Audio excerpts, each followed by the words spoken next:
Mateo está ya, es el primer libro del Nuevo Testamento y estamos a la altura del capítulo 26, lo que es la entrada triunfal de Jesucristo en Jerusalén.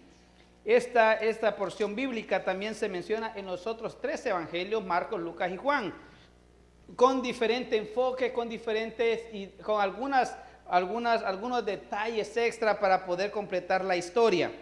Si usted ve que dice ahí, usted ve ahí en su hojita, dice número 1 y una rayita. Ahí es donde usted va a ir escribiendo lo que nuestra hermana Michelle nos va a ir proyectando, para que usted tenga algo que recordar al final del servicio, y precisamente por eso lo hacemos, ¿verdad? Porque al siguiente día ya no nos acordamos, y como pues no nos acordamos por dos razones, o tal vez estamos cansados y no ponemos atención, o segundo, nos dormimos en el culto, amén. Así es que por eso le estoy, amén. Por eso le traigo la hojita, para que usted tenga algo que recordar. Si no tiene pluma, ¿verdad? Ahí comparta con alguien la pluma, ¿verdad? Mira vos, préstame la pluma, decir. No, el lapicero, pero préstame el lapicero. Ok, estamos ahí, póngase en pie un momento más, vamos a leer la escritura. Mateo capítulo 21, identifícate en la historia. Hermanos, todos tenemos que saber identificarnos, todos tenemos que saber quiénes somos nosotros. Hermano, si yo le pregunto, ¿y usted quién es? Fíjese que en el libro de Hechos dice que habían unos hombres que querían exorcizar a un hombre, le querían sacar los demonios, y le preguntaron ellos les querían sacarlo en el nombre de Jesús, del cual predica Pablo. O sea que ellos no eran creyentes, y les pregunta el demonio, bueno, conozco a Jesús y sé quién es Pablo, ¿y ustedes quiénes son?, les dice. Buena pregunta, ¿verdad? Entonces, usted como hijo de Dios tiene que saber identificarte que es usted. Y es lo que vamos a aprender. Casi siempre en los estudios que se dan sobre la entrada triunfal, hablan del burro, hablan de una cosa, pero a veces olvidamos de cosas importantes, ¿verdad?, de las personas que están alrededor. Vamos ahí entonces a la palabra del Señor. Dice el versículo 6, 21:6, dice, vamos todos juntos, iglesia.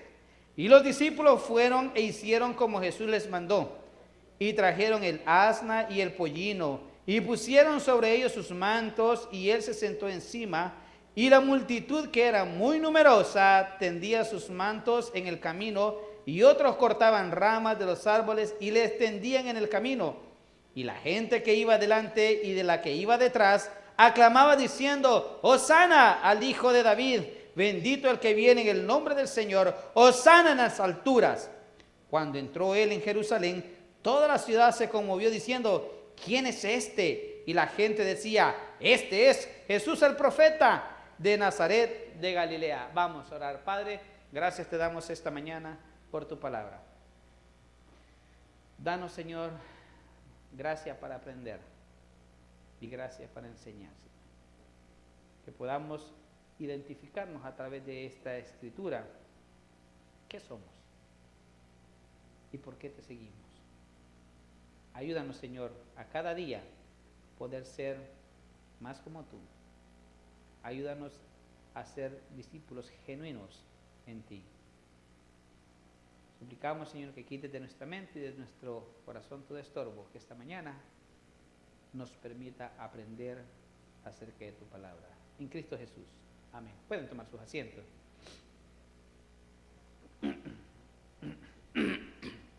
Hoy estamos empezando lo que se conoce en el cristianismo tradicional, como decía el hermano, ¿verdad?, tradicional, la Semana Mayor, ¿verdad? Ya en febrero, ¿cuántos se acuerdan del miércoles de ceniza? Y andábamos con la cruz aquí de ceniza, y hermano, yo les digo, pues yo fui estudiante de una escuela parroquial por 9 años, eso lo aprendí desde chiquito.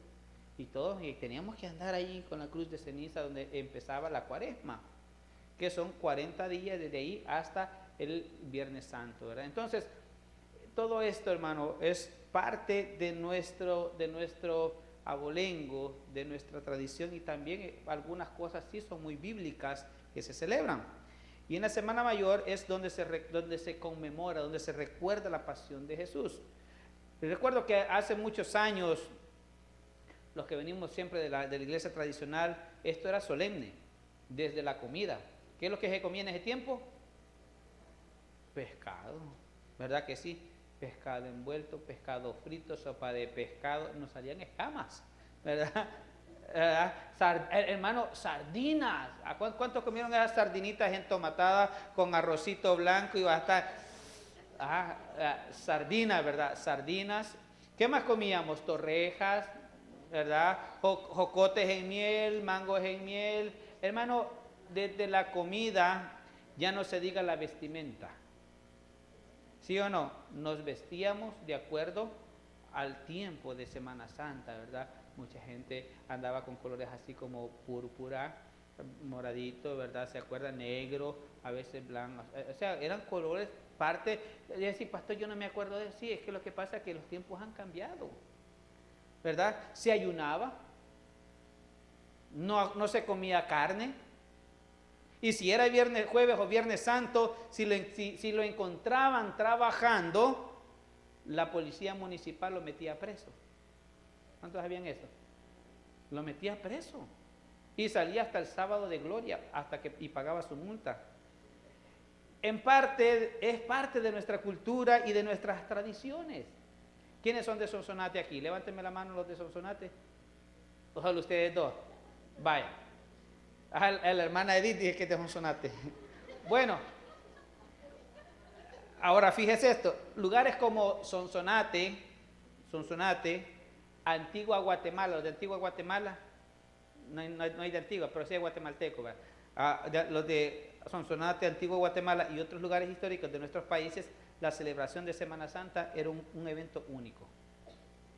Yo recuerdo que mi abuelo nos llevaba a Sonsonate a ver el Viernes Santo, hermano. Iban unos hombres montados acá y que parecían soldados romanos de verdad. Hermano, una dramatización de la pasión de Cristo. Incluso llevaban a un hombre dramatizando la pasión de Cristo, vestido de Cristo, y que se caía y que se levantaba con una cruz. Hermano, increíble. Todo esto es una celebración de forma solemne. Tenía un significado para nuestros pueblos. Ahora solo en las iglesias más conservadoras podemos apreciar lo que a grandes rasgos realmente significa la Semana de la Pasión. La Semana de la Pasión empieza con la entrada triunfal, que precisamente se celebra en este día. Como leíamos, Jesús llega a Jerusalén y la alegría que se ve en el texto no es un evento separado, sino aislado, sino que es el producto de una serie de eventos que vamos a estar viendo a través de este estudio. Ahora, vamos a descubrir quiénes estaban en esa celebración y cuál fue el motivo de sentirse contentos o estar molestos, porque, oiga bien, no todos estaban contentos ahí. Es como cuando a veces venimos a la iglesia, no todos venimos de buen humor. Oye, el hermano no me saludó. Pues usted no sabe si el hermano trae una carga, ¿verdad? Hoy ni siquiera me saludó el pastor. Usted no sabe si el pastor anda con sueño, ¿verdad? Usted no sabe si está pensando más en el pollo que se va a comer al mediodía. No sabe, ¿verdad? Pero igual había gente en ese tiempo que llegó a la celebración con motivos específicos, con propósitos específicos. Y conforme vayamos avanzando, usted se identificará en la historia. Porque por eso se llama Identifícate en la historia. Este relato se menciona en los 4 evangelios. Algunos tienen detalles que otros no, dependiendo del propósito del autor. Pero identifiquemos los personajes y qué es lo que llevó a esto. Vamos allá al capítulo 21, versículos 1 y 6. Y ahí en su primera rayita usted le va a escribir de qué persona estamos hablando. Dice el versículo 1: cuando se acercaron a Jerusalén y vinieron a Betfagé, al monte de los olivos, Jesús envió ¿a quién dice? A 2 discípulos. Versículo 6. ¿Y quiénes dice? Y los discípulos fueron e hicieron como Jesús les mandó. Entonces, ¿quiénes van a ser los primeros que vamos a identificar en la historia? Los discípulos, póngale ahí, los discípulos. Y esto nos queda claro que los discípulos eran parte del acontecimiento. Dicen los evangelios que Jesucristo los había llamado para que estuviesen con Él. Dice en Marcos 3:14, dice, y estableció a 12 para que estuviesen con él y para enviarlos a predicar. Entonces, los discípulos eran parte de todo lo que estaba sucediendo en la vida diaria de Jesucristo. Ellos conocían lo que Jesús hacía, ellos veían el modo de vida de Jesucristo, ellos sabían cuántas veces oraba, ellos sabían a dónde iba a ir. Es más, cuando contaba las parábolas, dice que lo llamaba aparte y decía, hoy se las voy a explicar a ustedes. O sea que tenía un grupo selecto que se llamaban. ¿Y para qué estableció 12? Dice, y ahí vaya conmigo a Marcos 3:14, no pierda, ahí donde estamos, para que usted le quede, porque Marcos 3:14. ¿Para qué dice que él estableció a 12? Y estableció 12, ¿para qué? Número 1, para que estuviesen con él, y número 2, para enviarlos a predicar. Entonces, y si regresamos allá a Mateo, usted se va a dar cuenta que Jesús tomó 2 de sus discípulos y los envió, y el versículo 6 dice que los discípulos fueron y obedecieron lo que él había mandado hacer. A estos es a quien Jesús manda que vayan por el asno, por el pollino, por el burrito, y estos fielmente cumplen su mandamiento. Y aún así Jesús les advirtió que alguien les preguntaría, ¿qué estás haciendo con el burro? En el versículo 3 dice, y si alguien os dijere algo, decid, el Señor lo necesita y luego los enviará. Los discípulos son los llamados a estar con Jesús. Los discípulos son los enviados por Jesús. Y a usted y a mí, Jesús nos ha llamado a cada uno como discípulos. Y nos ha llamado para que estemos con Él. Y nos ha llamado para enviarnos también a hacer la voluntad de Él. Todo discípulo genuino va a seguir al pie de la letra las instrucciones, no importando si hay oposición. Usted como discípulo, yo como discípulo, Dios nos ha dado instrucciones. Dios nos manda a hacer. Pero muchas veces hay oposición y cuando vemos la oposición nosotros comenzamos a flaquear. Y le dijo, ¿sabe qué? Alguien le va a preguntar, alguien le va a decir, ¿qué están haciendo con el animalito? ¿Por qué te lo llevas?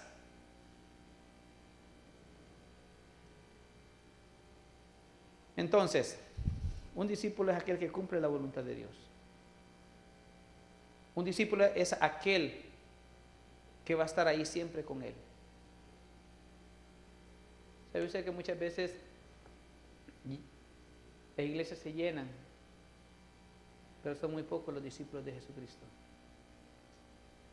Las congregaciones se llenan y son muy pocos aquellos que realmente han llegado por Jesucristo. Y ya vamos a ir viendo más adelante quiénes más llegaron. Pero los primeros que aparecen en escena son los discípulos. Los primeros que tienen que levantar el estandarte de Jesucristo son los discípulos, y esos son usted y yo. Si usted es un discípulo de Cristo, usted tiene que levantar el estandarte de Jesucristo. ¿Sí o no? Si usted es ciudadano americano, ¿qué bandera es la que va a levantar? La de México, la de El Salvador, la de Guatemala. Las Naciones Unidas. Tiene que levantar las barras y las estrellas. ¿Sí o no? La americana. ¿Y no usted juró lealtad a los Estados Unidos de América? Una nación indivisible bajo Dios. Amén. Ya estoy practicando, hermano, ya estoy practicando para... Ahí cuando veníamos para acá, allá por el 2002, nos enseñaron que cantáramos el himno nacional de México, ¿verdad? Así que ahí tenemos que ir practicando también aquí. Entonces, un discípulo es el que cumple la voluntad de Dios. Ahora la pregunta es, ¿eres discípulo de Jesús? Porque déjame decirte, porque dice que si eres un discípulo de Jesús, el primer paso que tienes que dar como discípulo de Jesús es bautizarte. Es el primer paso. Bautizarse, porque dice que todos los discípulos, al reconocer a Jesucristo como el Mesías, se bautizaban. Lo primerito. ¿Y usted por qué no se bautiza? Ay, es que no estoy seguro, no está seguro de que de ser discípulo de Jesucristo o de que Jesucristo es el Señor. ¿De qué no está seguro? No solamente eso, también al ser discípulos de Jesucristo, les dijo allá en Juan capítulo 14, un mandamiento nuevo os doy. ¿Cuál es? Que nos amemos los unos a los otros. Son partes o señales de los verdaderos discípulos de Jesucristo. Número 1, seguir sus instrucciones. Número 2, amar al prójimo. Número 3, servir al prójimo. En el Evangelio según San Juan capítulo 13 dice que él se quitó el manto, se puso una toalla y ¿qué hizo? Le lavó los pies a los discípulos y les dijo, así como yo les he enseñado, así ustedes tienen que hacer también con todos sus discípulos. El servicio mutuo. Pero la pregunta es, ¿eres un discípulo de Jesús? Mateo 8:28. ¿Alguien lo recuerda? Por tanto, id y hacer discípulos a todas las naciones. ¿Cómo se llama eso? La gran comisión. Pero muchas veces nosotros hacemos de eso la gran omisión. Nos mandan a predicar el Evangelio, nos mandan a compartir el Evangelio de salvación, pero no lo hacemos. Ay, que lo haga el pastor, que lo hagan los líderes, pan y chocolate, que vaya y lo haga. Hermano, la gran comisión es para todos. Así es como nos vamos a identificar como discípulos de Jesucristo. Fíjese bien, yo no lo estoy evaluando, solo le digo lo que Jesús espera de un discípulo. Así como cuando usted esté en casa y dice, bueno, si vos sos mi hijo, yo espero que vos hagas esto, ¿sí o no? Usted le dice a sus hijos, como sos mi hijo, yo espero que tú me respetes como papá, me sigas las instrucciones, las que te doy, ¿verdad? Y que cuando hay algo que hacer y te diga, por favor, hazlo, tienes que hacerlo. ¿Por qué? Porque somos hijos. De la misma manera, si somos discípulos, Cristo espera que sus discípulos también sigan al pie de la letra las instrucciones. Juan capítulo 15, vaya conmigo corriendo. Un discípulo no solamente hace, no solamente piensa o dice, sino que hay algo bien importante. Nosotros le llamamos en teología la perseverancia de los santos. ¿Cuántos santos hay aquí? Todos ustedes que han creído en Jesucristo son santos, ¿verdad? Todo aquel que ha sido lavado con la sangre de Jesucristo es santo. Pero también Él nos manda a que perseveremos. Dice el versículo 4. Este me encanta. Permaneced en mí y yo en vosotros, como el pámpano no puede llevar fruto por sí mismo, si no permanece en la vid, así tampoco vosotros, si no permanecéis en mí.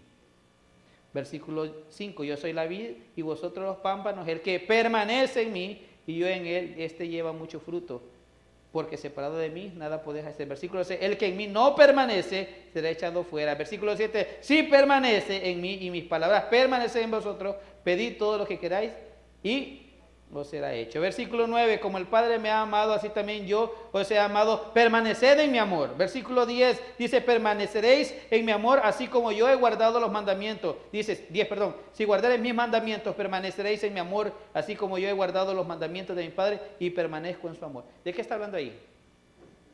De permanecer en Cristo. Hermano, un discípulo de Jesucristo permanece en Cristo. Persevera en Cristo, se mantiene en Cristo, camina con Cristo, no solamente el domingo cuando viene a la iglesia, no solamente el viernes que viene a la iglesia, no solamente el miércoles que viene a la iglesia, no solamente cuando hay vigilia, cuando es Semana Santa o cuando es Navidad, es todos los días de nuestra vida, diariamente, permaneciendo, siguiendo su palabra, guardando su palabra, permaneciendo en su amor. A eso nos está llamando Cristo como discípulos de Jesucristo. Ahora la pregunta es, ¿eres discípulo de Jesús? Sigamos con el número 2. Juan 12, ahí estamos, atrasito. 17, 18. Este me encanta. Juan 12, 17, 18. El número 2. Leamos ahí lo que dice. Por lo cual también había venido la gente a recibirle. Perdón, estamos en el 17, ¿verdad? Y daba testimonio a la gente que estaba con él cuando llamó a Lázaro del sepulcro y lo resucitó de los muertos. por lo cual también había venido la gente a recibirle, porque había oído que él había hecho estas señales. ¿Qué es lo que había? Dice, porque había oído que él había hecho estas señales. O sea, esta gente que había oído había venido. ¿Cómo se llaman esos? ¿Cómo? Curiosos. Entonces, el segundo tipo de personas que vamos a encontrar en la entrada triunfal son los curiosos. Personas que fueron a ver porque él había hecho había levantado a un muerto de aún después de 4 días, cuando ya hiede, dice. Ya hiede, Señor, dice. Y Jesús le dice, quiten la piedra. Había gente curiosa que quería llegar, que iba detrás, que también estaban en la multitud. ¿Sabe lo que significa Hosana? Es lo que dice el canto. Libértanos, libéranos, tráenos salvación. Eso significa Hosana. Cuando usted dice Hosana, está diciendo, danos libertad, danos salvación. Y también ellos gritaban eso. Pero no llegaron porque realmente creyeran que él era el rey, sino porque habían visto y tenían curiosidad. Estos estaban emocionados por lo que Dios había hecho en la vida de Lázaro. Y venían detrás siguiendo a Jesús. Y venían caminando detrás de Jesús, gritando. Si usted revisa allá en Mateo, dice que en el versículo, y la gente que iba delante y la que iba detrás aclamaba diciendo, Hosana al Hijo de David, bendito el que viene en el nombre. O sea, que los que venían atrás siguiéndolo a él, venían clamando, aparte de los que ya estaban esperando allá en la entrada de Jerusalén.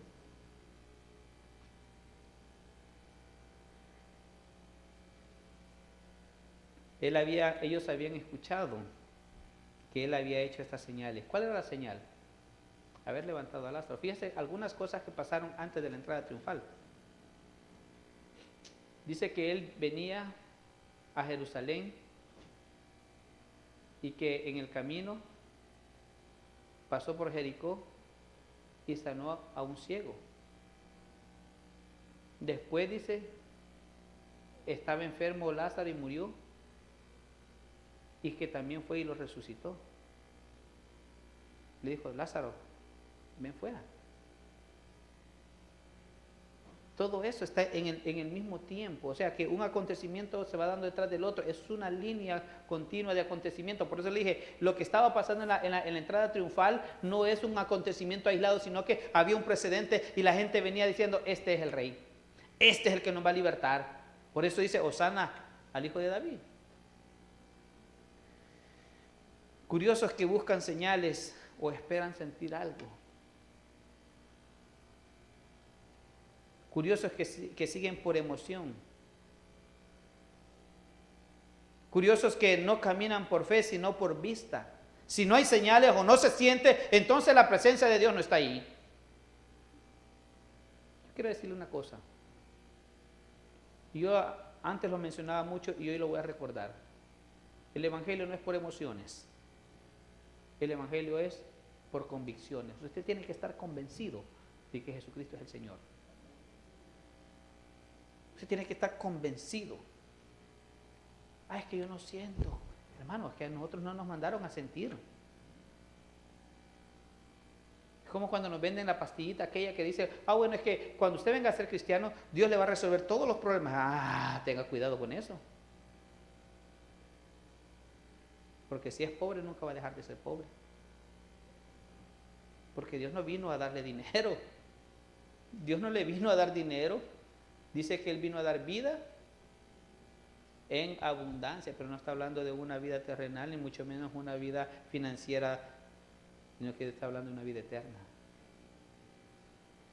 Entonces Él no nos ha llamado para que tengamos ese tipo de curiosidad. Y dentro de la iglesia hay muchos curiosos que están por señales y no por convicción, esperando a ver qué sucede,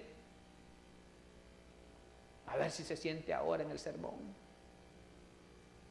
a ver si el Señor me toca. Hermano, el Señor ya te tocó desde el momento que te despertaste. Él te está tocando con el aliento de vida que te ha dado esta mañana. El Señor ya te tocó. El Señor ya tocó la puerta de tu corazón desde que te levantaste. Esto nada más es parte de la vida de un creyente, adorarle.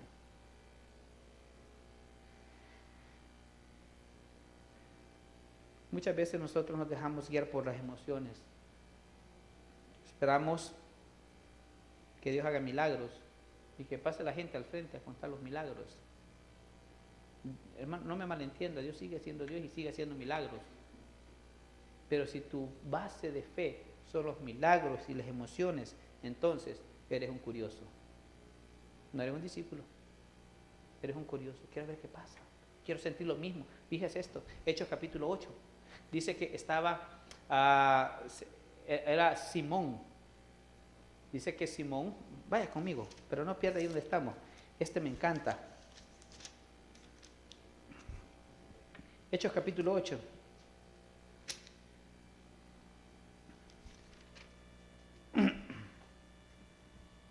Dice que Felipe está predicando en Samaria. Versículo 5. Entonces Felipe, descendiendo de la ciudad de Samaria, le predicaba a Cristo, y la gente unánime escuchaba atentamente las cosas que decía Felipe, oyendo y viendo las señales que hacía. Está en el versículo 6. ¿Estamos bien allí? Vamos al 7. Porque de muchos que tenían espíritus inmundos salían estos dando grandes voces, y muchos paralíticos y cojos eran sanados. ¿Qué estaba pasando? Dios estaba confirmando el ministerio de Felipe, así que había gran gozo en aquella ciudad. Pero había un hombre llamado Simón que antes ejercía la magia de aquella ciudad y había engañado a la gente de Samaria haciéndole pasar por algún grande. Y oía atentamente todos. Oían atentamente todos, desde el más pequeño hasta el más grande, diciendo: este es el gran poder de Dios. Y fíjese bien, dice el versículo 10, también creyó Simón mismo. O sea, el hombre que se hacía pasar por alguien grande, que engañaba a la gente con hechicería, dice que vino a creer también, y habiéndose bautizado estaba siempre con Felipe. O sea que era también, dice, un discípulo de Felipe. Versículo 17, entonces les imponían las manos y recibían el Espíritu Santo. Cuando los apóstoles vinieron de Jerusalén a confirmar el ministerio en Samaria, y dice que cuando los apóstoles oraban por ahí, les imponían las manos, recibían el Espíritu Santo, y decía Simón: wow, qué bonito está esto. Y mira el versículo 18, cuando Simón vio que por la imposición de las manos de los apóstoles se daba el Espíritu Santo, les ofreció ¿qué? Dinerito. Y diciendo: dame también a mí este poder, para que cualquiera a quien yo impusiera las manos reciba el Espíritu Santo. Entonces Pedro le dijo: tu dinero perezca contigo, porque has pensado que el don de Dios se obtiene con dinero. Hermanos, alguien que llegó por curiosidad, a la larga va a tener un problema serio. ¿Por qué? Por vista. Él veía la imposición de manos y que recibían el Espíritu. Él veía que sacaban demonios. Él veía que los enfermos sanaban. Cuidado con los curiosos. Cuidado con seguir a Jesucristo por las razones equivocadas. En la entrada triunfal vamos a encontrar otras personas, pero los curiosos son los segundos que aparecen. Los que venían detrás gritando: Hosana, Hosana, o sea, sálvanos, Señor, salva que... Pero no porque realmente creyeran en Él, sino porque habían visto lo que Él había hecho. ¿Por qué sigues a Jesús? Es una pregunta que cada uno de nosotros deberíamos de contestarnos a nosotros. No, usted no me tiene que contestar a mí, usted en su corazón. ¿Por qué yo sigo a Jesús? ¿Por qué yo sirvo? ¿Por qué yo estoy aquí? Si usted no tiene la respuesta a esa pregunta, le recomiendo el libro de Romanos que estamos estudiando los días miércoles. Ahí están todas esas respuestas. ¿Te atrae lo que se hace? La música, la predicación, las instalaciones. ¿Qué es lo que te atrae a Jesús? Cuidado con que te atraiga las intenciones equivocadas. Y un tercero ahí. Vamos allá hasta Mateo, otra vez, versículo 21, capítulo 21, versículo 8 y 9. ¿Lo tenemos? Dice el versículo 8: y la multitud, que era muy numerosa, tendía sus mantos en el camino. ¿Quién es el siguiente grupo? la multitud, ya vamos a hablar de ella, pero terminemos el versículo, que era muy numerosa, tendían sus mantos en el camino y otros cortaban ramas de los árboles y las tendían en el camino. Y la gente que iba adelante y la que iba detrás aclamaba diciendo, Hosana al Hijo de David, bendito el que viene en el nombre del Señor, Hosana en las alturas. Ya dijimos que la palabra Hosana significa sálvanos, sálvanos, ayúdanos, deliver, que es llévanos, ¿verdad? Llévanos. Hay una multitud que está clamando por salvación. Hay una multitud que está pidiendo que sea ayudada. Los judíos, oiga bien, el contexto en que se desarrolla esto es que los judíos eran súbditos del Imperio Romano. Y los judíos tenían que pagarle tributo al Imperio Romano. Y si había una rebelión, el Imperio Romano mandaba sus legiones, mandaba el ejército y aplastaba a los rebeldes. Literalmente. Los romanos, el ejército romano fue uno de los más crueles de los ejércitos en la historia de la humanidad. A ellos no les importaba, si media vez tenían como objetivo un lugar, ellos llegaban y si se rebelaban, los aplastaban. Ahora, por esta razón, el pueblo judío estaba diciendo, libéranos, quítanos del yugo romano. Ya vimos que puedes hacer milagros, reconocemos que eres el Mesías, pero libéranos. Hoy, ¿cómo dice acá? Clamamos, ¿por qué dice el canto? Por libertad. Hermano, lo que estábamos cantando hoy no está lejos de lo que dice la Escritura. Así que cada vez que ellos decían Hosana, estaban diciendo, libéranos, hijo de David. Libéranos, hijo del rey David. Ellos, al igual que muchas personas, y esto es bastante difícil a veces, tienden a creer, ¿verdad? Como los judíos, como muchas personas en la actualidad, tienden a creer de que Jesús puede aliviar todos sus problemas financieros, así que ven a Jesús como un banquero. Señor, quítame esta deuda. Y dice el Señor, bueno, ¿acaso yo te mandé a eso? ¿Acaso yo te dije que te endeudaras? ¿Acaso yo te dije que metí todas las tarjetas de crédito? ¿Acaso yo te dije que fueras a gastarte el dinero que no tenías? Mucha gente cree que Jesucristo es un banquero y que le quite la deuda. Otros piensan que Jesús es es psicólogo. Señor, por favor, mi mente. Tenemos un problema ahí. Ya se lo dije la vez pasada. Pedimos por sanidad emocional, pero la sanidad emocional viene a través de la Escritura. Viene a través de la palabra de Dios. Si no somos sanos emocionalmente es porque no nos metemos con Dios en su palabra. Creemos que Dios es un doctor. Y ¿sabe qué? No me malentienda con lo que estoy diciendo. Jesús es todo esto. Dios lo puede sacar de cualquier atolladero financiero. Él lo puede sanar, Él le puede limpiar su corazón, su emoción. Él puede. Él es todopoderoso. Él es el médico por excelencia. Él es el sanador de las almas. Pero si sigues a Jesús solo por esto, entonces estás equivocado. Si sigues a Jesús solo para que Él te resuelva tu problemita, estás equivocado. Porque es lo que quería esta gente. Ellos querían que Jesús los liberara de su gran problema que tenía en ese momento. Pero Jesús no lo iba a hacer de esa manera. Jesús los iba a liberar de un problema mucho más grande que se llama pecado. Hermano, el estar bajo la opresión de un imperio no se compara al estar bajo la opresión del pecado. Es incomparable. Pero ellos querían una solución a su necesidad inmediata. Muchas veces también queremos nosotros soluciones inmediatas a nuestro problema. Milagros de microondas, ¿verdad? ¿Alguno de ustedes ha hecho huevos duros en microondas? ¿Ah? ¿Alguien que lo haya hecho? ¿Alguien que haya experimentado? ¿Qué pasa cuando ustedes hacen un par de huevos duros en microondas? Se revientan. Es que los huevos, hermano, es que el microondas no todo el tiempo le va a funcionar para eso. Fíjese bien, le puedo garantizar que Judas Iscariote estaba ahí, ¿verdad? Y que Judas Iscariote era uno de los que estaba gritando, Hosana al hijo de David.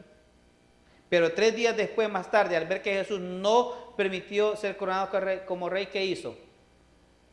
Lo vendió.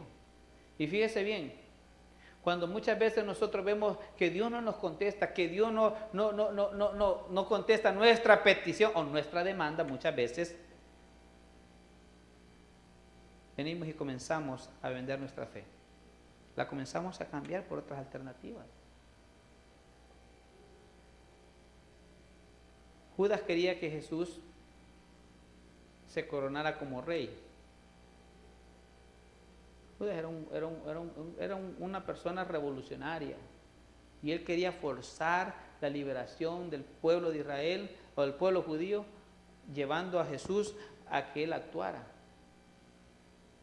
Claro, y si Jesús era el rey, ¿quién cree que iba a ser el tesorero? Judas Iscariote, porque él tenía más dinero para él. Pero cuando las cosas no funcionaron, él comenzó a tomar el camino equivocado. Y muchas veces sucede también en el creyente. Queremos forzar la situación, queremos que Dios nos responda ya. Un pasaje del Antiguo Testamento, Génesis capítulo 15 me parece que es. Dios le dio una promesa a Abraham. ¿Qué le dijo? Que de sus lomos iba a salir un hijo. Y pasaron años.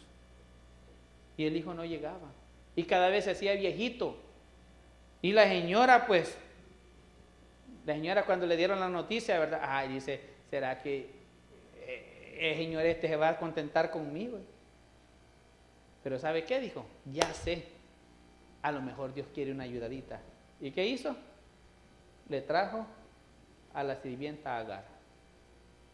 Eso le complicó el problema. Hermano, muchas veces nosotros por querer ayudarle a Dios vamos a complicar la situación.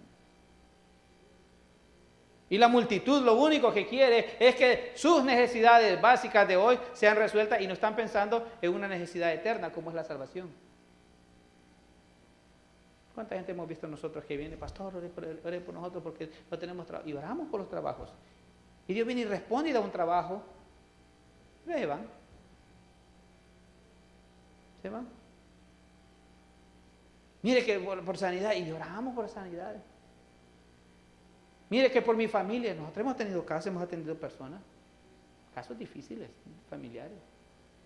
Y el Señor vuelve a unir la familia. Y después se van. No se congregan, nada. Forman parte de la multitud. Porque solo vinieron por un milagro. Y no vinieron realmente por el que hace los milagros. Y un último que vamos a ver esta tarde, perdón. Ya, mi reloj se adelantó. No le digo pues, ya me está pasando factura la edad, hermano. Lucas capítulo 19, para que despierten, hermano. Los veo muy serios. 19. ¿Sabía usted que antes de la entrada triunfal también Jesucristo se encontró con Zaqueo? ¿Quién era Zaqueo? Era el agente principal del IRS en Jericó. Y ahí venía. Y solo le decía, ¿usted va a pagar impuestos? No le pregunta si quería pagar. Como nosotros preguntamos, ¿verdad que usted va a pagar los impuestos? No le pregunta. Va a pagar los impuestos. ¿Y cuánto es? Mire, federalmente son 5 pesos, pero como yo lo estoy cobrando con mi ganancia, la comisión y todo eso, son 15, le decía. Y por eso no lo querían. Y dice que pasó por hizo milagros en la casa de Zaqueo, dice, contó parábolas, etcétera. Entonces había un precedente para la entrada triunfal. Y hay otro grupo de personas que estaban allí en la entrada triunfal. Capítulo 19, versículo 39. 38, diciendo, bendito el Rey que viene en el nombre del Señor, paz en el cielo y gloria en las alturas. Está diciendo, ¿verdad? 39. Entonces algunos de los fariseos de entre la multitud le dijeron, maestro, reprende a tus discípulos. Él respondiendo les dijo, ¿qué os digo que si estos callaran, las piedras clamarían? ¿Cuál es el tercer grupo? Póngale ahí, no le ponga fariseos porque ese es muy duro, ¿verdad? Póngale religiosos. El número 4, los religiosos. Estos eran solo espectadores. Si usted revisa el texto, dice, entonces algunos de los religiosos, o sea, fariseos, de entre la multitud, o sea, que estaban ahí.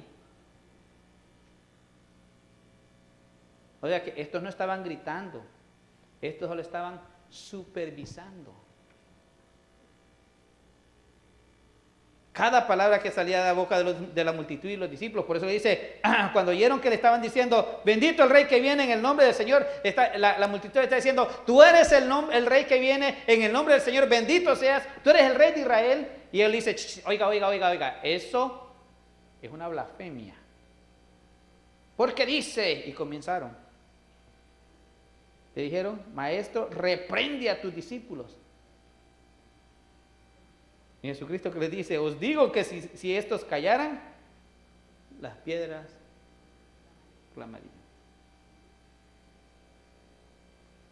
Ellos también abrieron su boca, los fariseos, los religiosos, pero no para glorificar a Dios, sino para censurar, para juzgar, para señalar, para decir lo que está bueno y lo que está malo según su propia opinión. De esos también hay dentro de las congregaciones, haciendo exactamente lo mismo.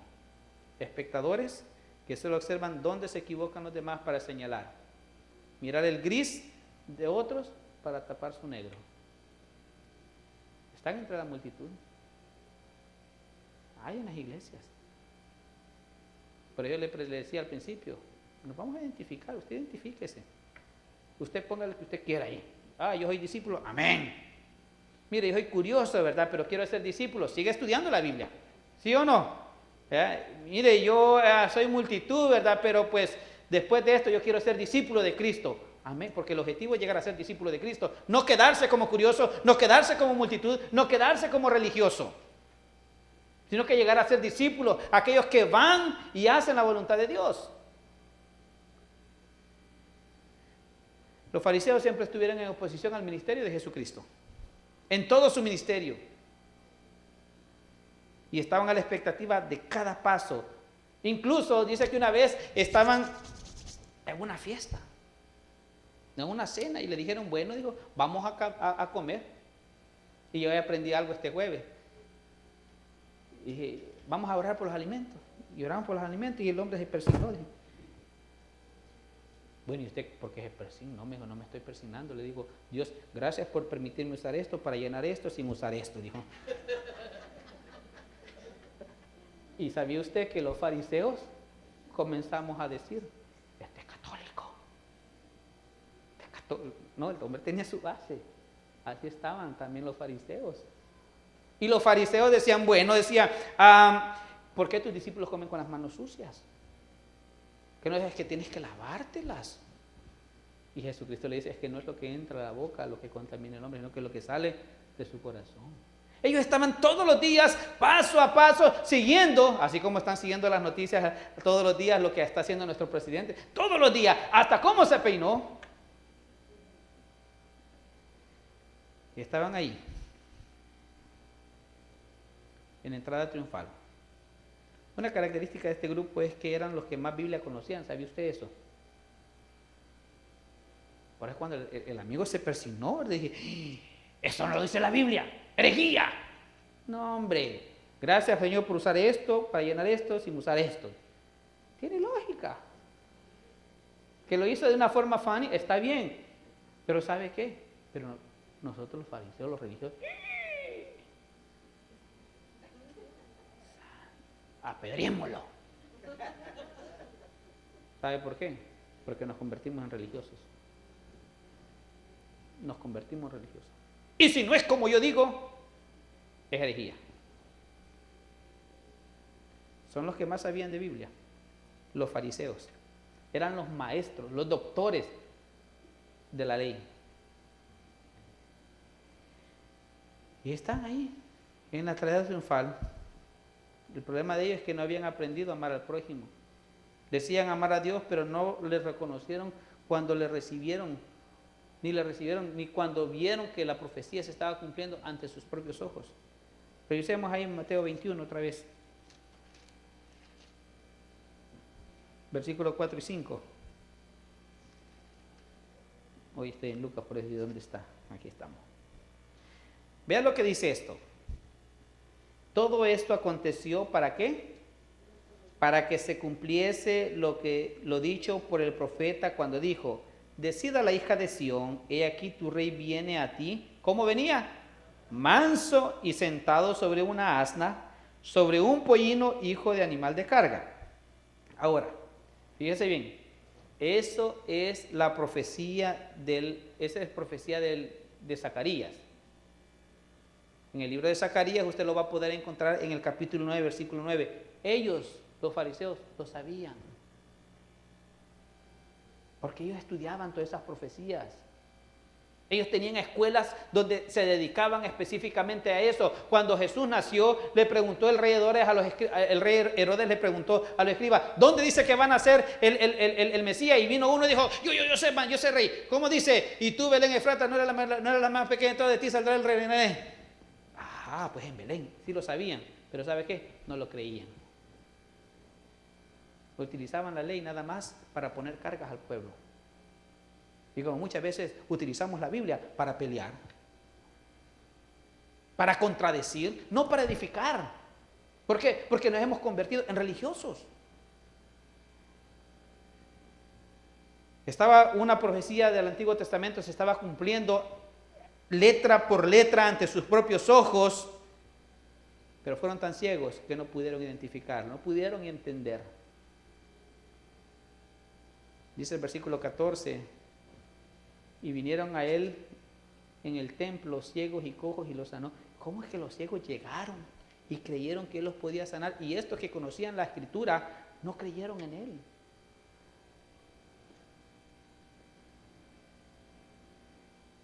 Ellos no fueron capaces de conocer a quien tenían por delante. Una vez más era el Mesías y una vez más fue rechazado.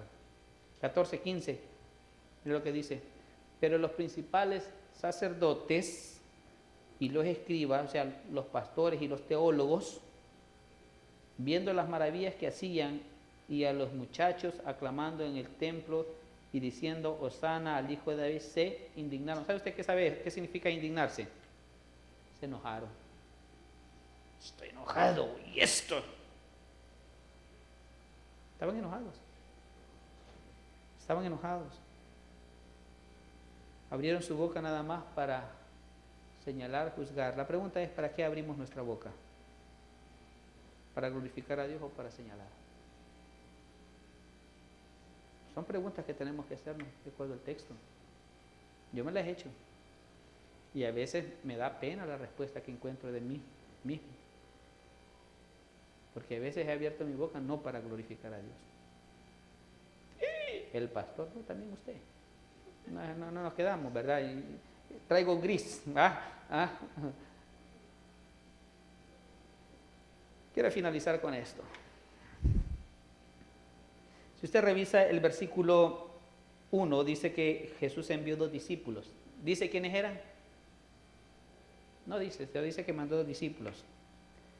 Jesucristo tiene discípulos hoy cuyos nombres no conocemos, cuyos rostros no conocemos. De aquellos discípulos que hacen las cosas en silencio, sin necesidad que se les aplauda, sin necesidad que se les reconozca. Permanecieron en el anonimato. Estos discípulos tienen 4 características. Son los que hacen su tarea calladamente, son los que atienden espontáneamente a las necesidades, son aquellos que obedecen incondicionalmente y son aquellos cuyo trabajo, aunque fueron anónimos, no pasa inadvertido. Recuerdo la última vez que lavamos la carpeta, vine y levantamos la silla. Preocupado porque no sabía quién iba a venir hasta el día de ahora no sé quién puso las sillas de regreso. Yo soy honesto. Y ni me digan, por favor, porque quiero seguir pensando que Dios tocó el corazón de alguien para venir a hacerlo, de verdad. En anonimato, incondicionalmente, espontáneamente, pero el trabajo no pasó inadvertido. Igual, el trabajo de ellos no pasó inadvertido. Los discípulos del rey hacen su labor sin importar la oposición. ¿Y tú? ¿Te identificaste en historia? ¿Y tú? ¿En cuál de los cuatro estás? Y quiero finalizar con esta frase de siempre. El que tenga oídos para oír, que oiga.